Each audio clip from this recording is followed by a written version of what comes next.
Former President Jacob Zuma's corruption trial will be back in the headlines once again tomorrow. The High Court in Pietermaritzburg will hear a bid for leave to appeal Judge Koen's October decision. The judge dismissed Zuma's application for the recusal of prosecutor Billy Downer. Now, the former president's legal team believes Downer lacks the title to prosecute Zuma. Our senior reporter Siphamandla Goge has been following the trial from the very beginning. He's already in Pietermaritzburg and joins us live now. Good afternoon, Siphamandla. Perhaps to start with some of the arguments presented last time by Zuma's legal counsel to have prosecutor Billy Downer. When we're speaking about that one of the right to prosecute, it seemed that Judge Koen confined himself to the more legal aspects of it. That does he have the qualification in the form of education? Yes, he does. But they wanted or sought to expand this thing when we're talking about the position or ability to prosecute. Just remind us of this. Indeed, the position, the ability, the conduct, the character of the state lead prosecutor, Advocate Billy Downer, is what the former president's legal team was going for. They are not only concerned about the state lead prosecutor, Advocate Billy Downer, they want the entire prosecution team to be removed. Of course, you know, the team comprises of the state lead prosecutor, Advocate Billy Downer, but he's got other members of the team that are assisting him.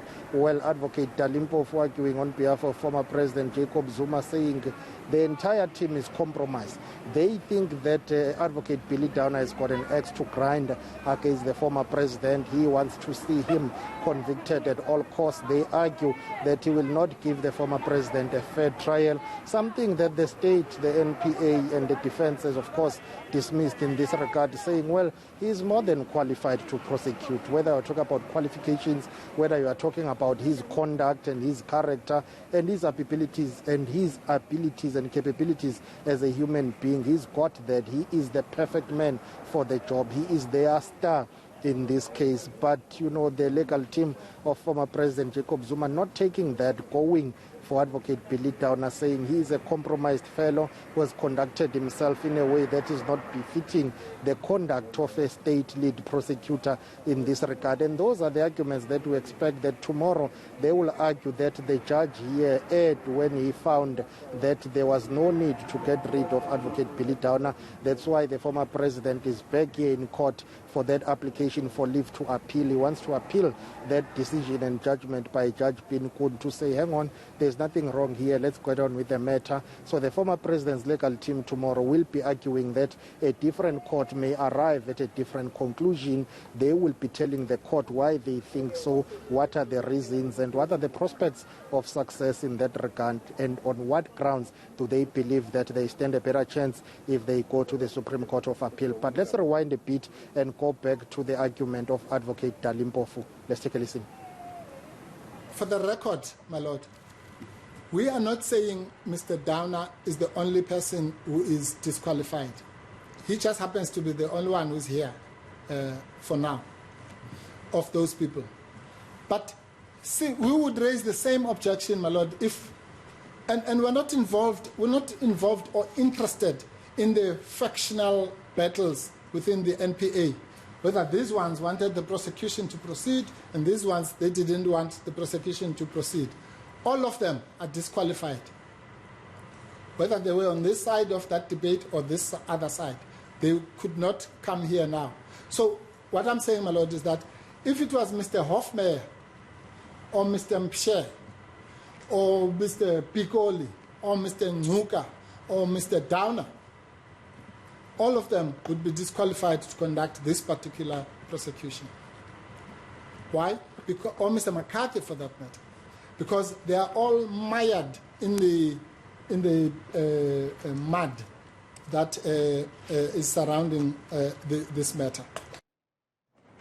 Those were very strong words there, saying that they were all mired in the mud. They're all disqualified. They cannot prosecute here. I know that the NPA was not very happy with some of the utterances from the Zuma's legal counsel on the competence of Downer as well as the others. Just talk to me about this.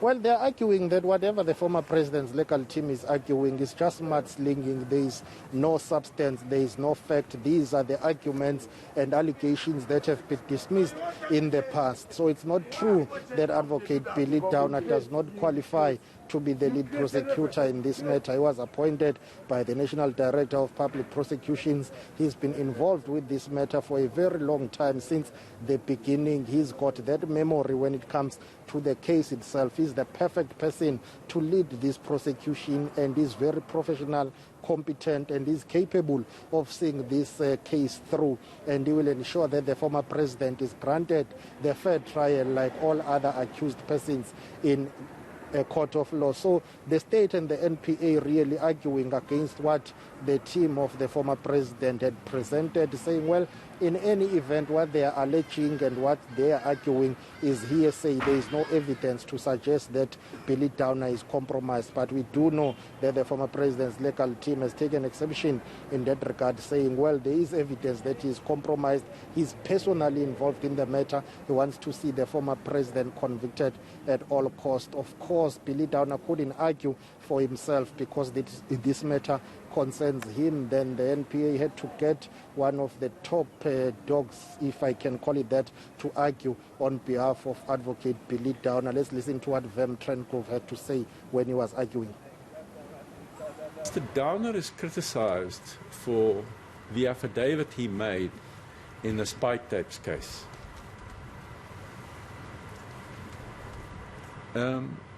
And it is portrayed as if Mr. Downer was a partisan prosecutor who somehow sided with a political party against the NPA.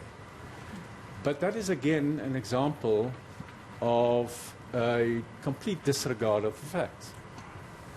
The facts are... I didn't raise them at the time, but I'm well aware of them. Yes, Mr. Hofmeyer asked Mr. Downer to make an affidavit. And that he went through the state attorney and the drafts and everything. And that's what he did. Mm-hmm. And it was filed by the state attorney on behalf of the NPA. And again, Mr. Downer showed his integrity by, he was asked to make a confirmatory affidavit in standard form. I confirm everything Mr. Hofmeyer said. Instead, he insisted on making an affidavit to give his truthful account of the facts, which he did. And he gave it to the state attorney, and it was filed by the NPA.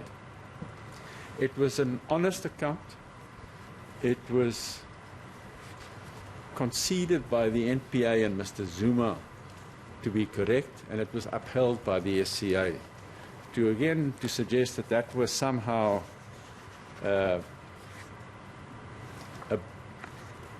black mark on his career is quite wrong.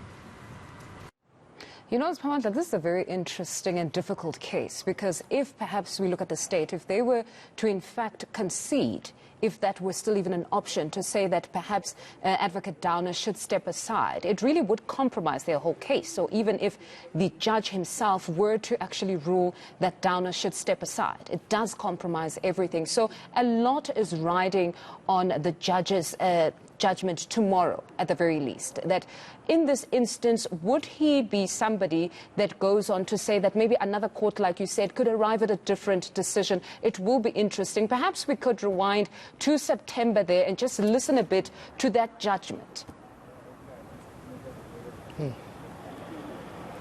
Indeed, we will do that shortly, but let me tell you that the state, the NPA, has pinned its hopes here in this case on their state lead prosecutor, Advocate Billy Downer, who's assisted by a number of people. There's an entire prosecution's team here. Of course, they've got every right to defend themselves, their conduct, their character. The former president has got every right to argue that, listen, I will not get a fair trial here. Hence, the judge came back and said, after listening to everything, yes, you are raising points here that I believe do not necessarily mean that the allegation that is leveled against you then falls away. Yes, you could be raising all that you are raising, but does it mean you do not have to have your day in court? And I think that's where the gist is for the former president. Even if the NPA were to say, of which it's something that we know they are not planning to do, even if they were to say, we are removing Advocate Billy Downer and the entire team, we are bringing in new people, but still the former president will have these allegations